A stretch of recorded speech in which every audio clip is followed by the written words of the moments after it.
Hey guys, how's it going? Anyway, so today we went ahead and installed a new Aisin clutch master cylinder with a clutch slave cylinder. So to install that, you can get a whole look at these bolts here.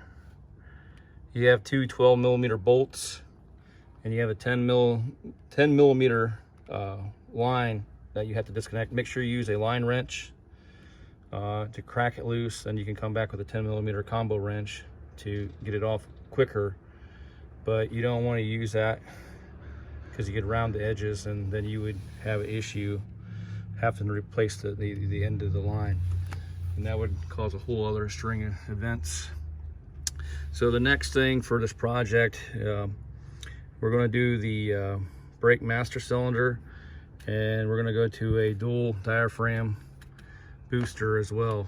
But for right now, we're going to go up inside the truck, and we're going to talk about what you have to do to remove this. So we talked about the two nuts and the line that had to be removed. So let's go inside the truck. So when you come inside the truck,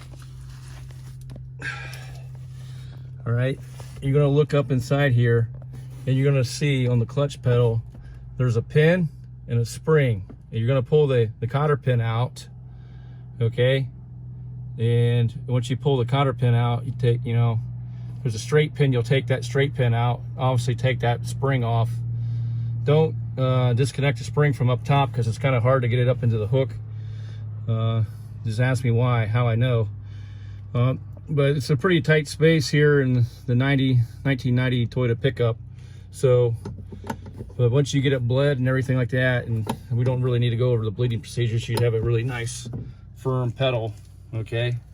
As you can see, that's a pretty firm pedal. Yeah, I lost I think that pedal cover's been lost ever since I owned the truck, since 2009.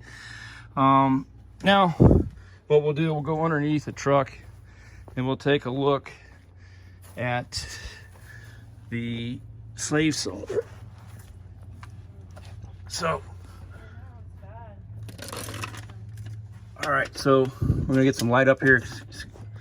Sorry about that, but uh-oh, ice cream trucks go around. All right, so here we go. There's the new slave cylinder. That's an Aisin OEM slave cylinder as well. So you're gonna have two 12mm bolts, all right? Use a wrench or a breaker bar, 12mm 3/8 drive, and a breaker bar of some sort.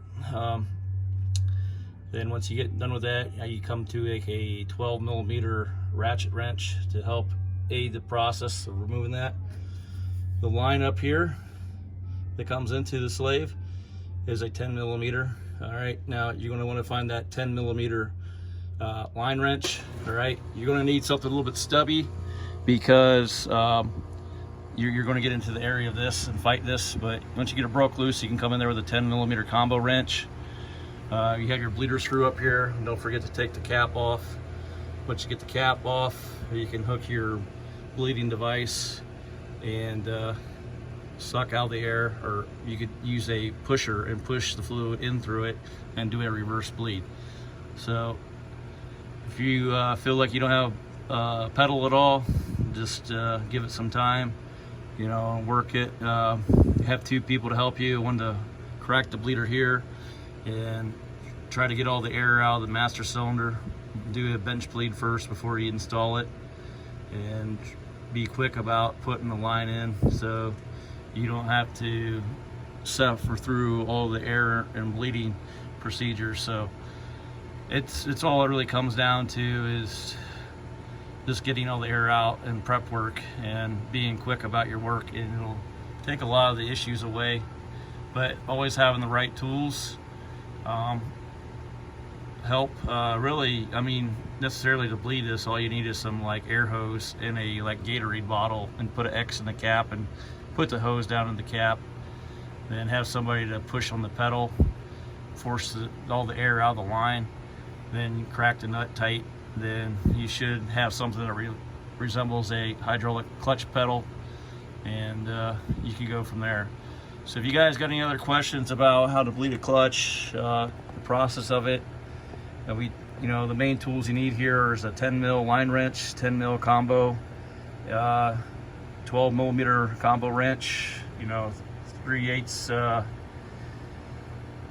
deep well, 12 millimeter for the bolts that hold in the master, and 6 and a 2.5 inch extension to get to those bolts. You can also use a 12 millimeter wrench as well. So those are just some of the tools that you'll need to do this project. If you got any other questions, leave a comment below. Thank you. Have a good day.